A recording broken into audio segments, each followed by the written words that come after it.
G'day, this is Simon at South OC Cars and Coffee. No James this morning, he's off with the Super Trofeo race team. So it's up to me to give you a bit of a tour. Some great stuff this morning. Some really cool cars. We've got a 918 Porsche. We have got a DB5 Aston Martin tribute car to James Bond. This thing's got ejector seat machine guns, carbon fibre body over an original DB5 chassis, which is super cool. We've got things like an SF920 Ferrari. We've got an MC20 Maserati. A ton of great stuff. Enough talking about it, let's go check it out. Well, we've got some pedigree in this front row in the first few cars. Starting off with Mark's 918. This is such a great car because it was really Porsche's hypercar to compete against the likes of the McLaren P1 and the LaFerrari, of course being hybrid powered. The really nice thing about this car when it came out is that it still kept very similar lines to the Carrera GT, which of course was really Porsche's first supercar or hypercar at the time. Well, supercar I guess. This is more in the hypercar league. These cars are absolutely magnificent. You might remember the shootout that the guys from Top Gear did years ago. Those three cars I mentioned before, this being one of them.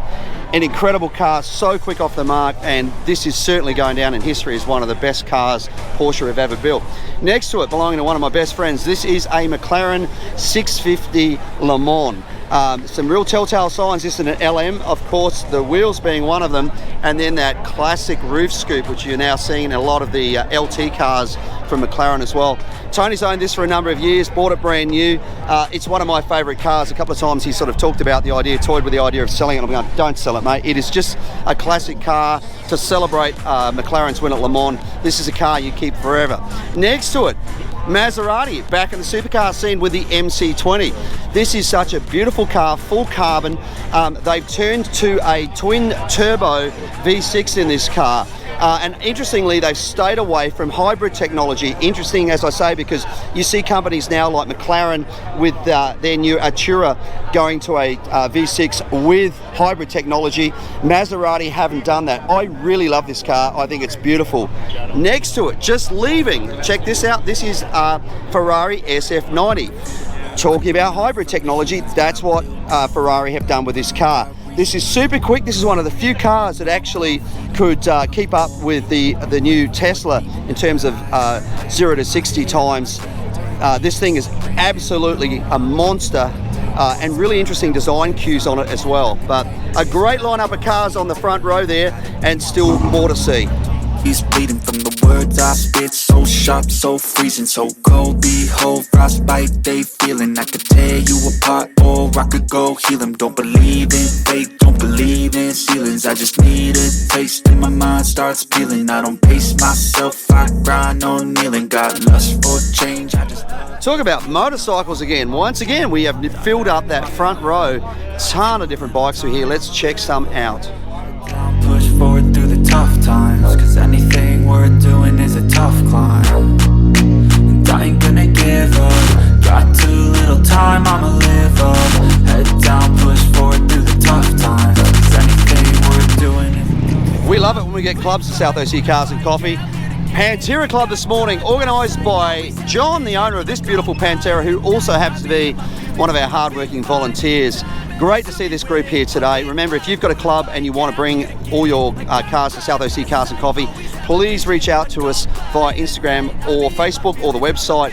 We'll get you to come in early. We'll be able to get you all parked, staged together, and then you'll get the chance to enjoy the show together and not have to deal with the rush of trying to get in. So some beautiful Panteras this morning. Let's check some out.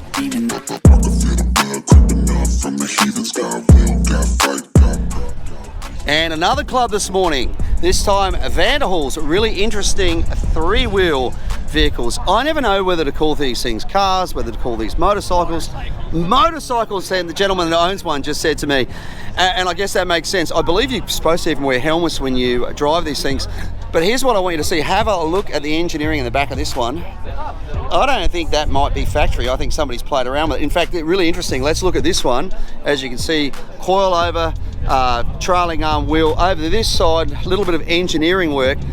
Have a look at the suspension that somebody's built on this. This reminds me of something you'd see on one of those KTMs. Or Aerial Atom is another example of something that's got amazing engineering, but lots of work on this. I bet this thing handles beautifully. There's something cool about these. They remind me in some respects of those little Morgans, the Morgan trikes, which were the original ones. They've recreated those. You might recall seeing Richard Hammond driving one on Top Gear, but that almost aeronautical style engineering and gauges and everything in there, which is really, really cool. So great to see the club here today. Remember, if you've got a club, reach out, let us know, bring them in early and enjoy the benefits of being able to all park together at the show.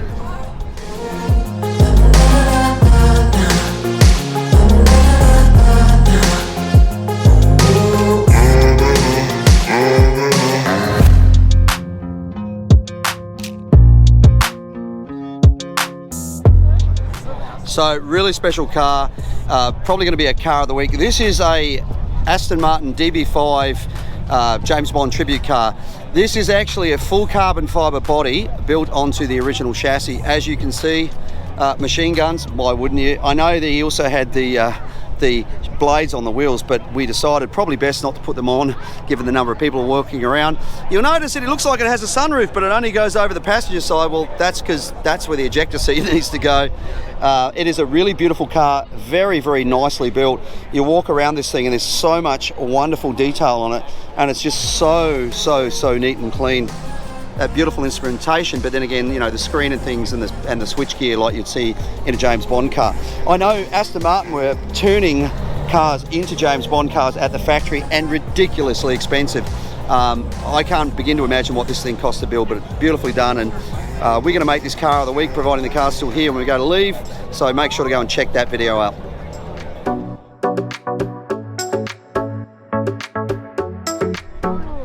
Have a look at this magnificent Fairlane, such beautiful condition. Under the hood, looks like it's all brand new. That incredible roof, great to see it semi-removed. In other words, this all folds up and then goes into the trunk. Now you'll notice in the trunk there is like a metal bit in there. That's where you can put stuff and the roof can still go down. So if the roof's going down, you can't put things anywhere around the outside because that's the space the roof needs to go into. So there's your space in the middle. Of course, the roof's up, you don't have to worry about that. You can basically use the entire space. But just such a mechanical marvel. You look at cars of later days, like for example, you look at some of the newer Porsches with mechanical roofs that all fold up and go into the back. There's a ton of engineering. To think that they were doing that, you know, back when this car was built is really, really cool, because you didn't have the technology that you do today with computerized control and sensors and those sort of things. It just purely had to be, in this case, you know, mechanical or hydraulic to be able to do it. A wonderful, wonderful car, this Skyliner. Just that interior, the beautiful gauges, the clock. It's just such a wonderful car to see. Love that big air cleaner on it as well. Really, really, really nice.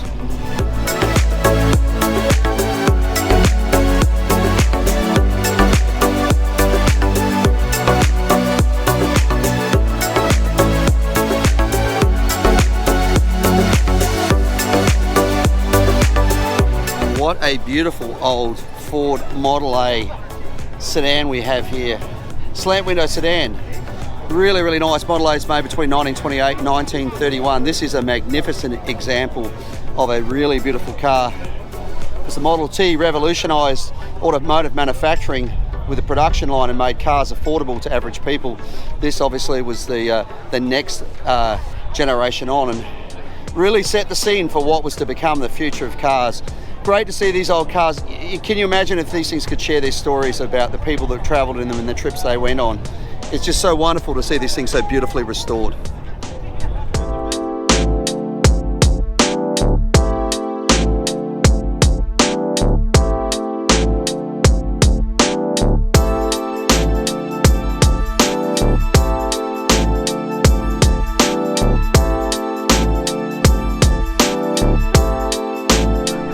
Have a look at this beautiful Chevy Pickup here. I'm just following it down the aisle. Can't get enough of this. It is so pristine, wonderful to see.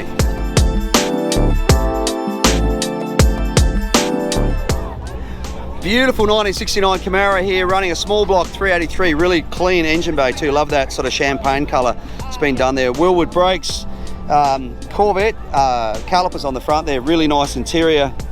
This is a really neat car, hard to get black with straight lines, and this thing looks absolutely magnificent.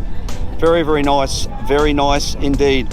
And I am a fan of small blocks. We got the guys over here talking about big blocks in cars, and yeah, big blocks are tough and make big horsepower, but I got to tell you, nothing sounds better than the 327 and 8,500 RPM. That's just the way they are. Great looking car. Hey, thanks for bringing it out. Look at this thing, 1987 Cadillac Brougham d'Elegance, because calling something D before the word elegance to make it sound French obviously made it more exotic. Look at those seats with that cushioning and those buttons pushed into it. That is the height of luxury in the day. This is just amazing. I don't know whether I'd feel like a president or a pimp driving this, but it is super cool. Look how back I'm having to walk to get the whole car in the shot. It is huge. Oh, what a great thing to see. In Australia, Brougham for us was the top model Holden from 1967 to about 1970-71. If you bought a Brougham, it was a long wheelbase version of a Holden and came with a 307 and a power glide. This thing is super cool. It's for sale, so if you're looking for a cool cruiser, pile 6 of your friends in there with you. This is, well, not 6 with you, but 6 in total maybe. This is a cool looking car.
That is it for another week at South OC Cars and Coffee. Hey, what a magnificent turnout. I haven't seen this number of cars in a long while. We filled up both lots. We had to close off the parks. Absolutely huge. Hey, big shout out to all our sponsors, to Maguire's, to Polestar, LKQ Pick Your Part, Next Level Detailing, Tin Road to Safety, MW Company, that's Forge Star, World Racing, all of those great companies, Pacific Air Cooled, Bridgestone Firestone, RPM Mods, and also Carbontastic. Another big shout out to our volunteers. We could not do this show without them, so please, if you want to volunteer, reach out to us on Instagram using our South OC Cars and Coffee merch Instagram page, or via our website, or via Facebook as well. You get to bring your car in early. You also get a free coffee and donuts thanks to the guys at Ruby's. We really appreciate them. Big thank you to Outlets of San Clemente for allowing us to be here. We could not do this show without them, so please support the stores at the outlets. Make sure to tell them South OC Cars and Coffee sent you. And of course, also thank you to City of San Clemente for their support, and the Mayor, Gene James, as well. Gene is a great person, a great supporter of this event, so thank you so much, Gene, for everything you do. Don't forget that if you're coming to South OC Cars and Coffee, we need you to follow our rules: no speeding, no revving, no burnouts. That includes getting onto and off the freeway just to keep the neighbours happy, which means we can keep doing the show. That is it. Make sure to like, follow and subscribe below. Thank you so much for watching. Have a great week. We'll see you back here next week for another South OC Cars and Coffee.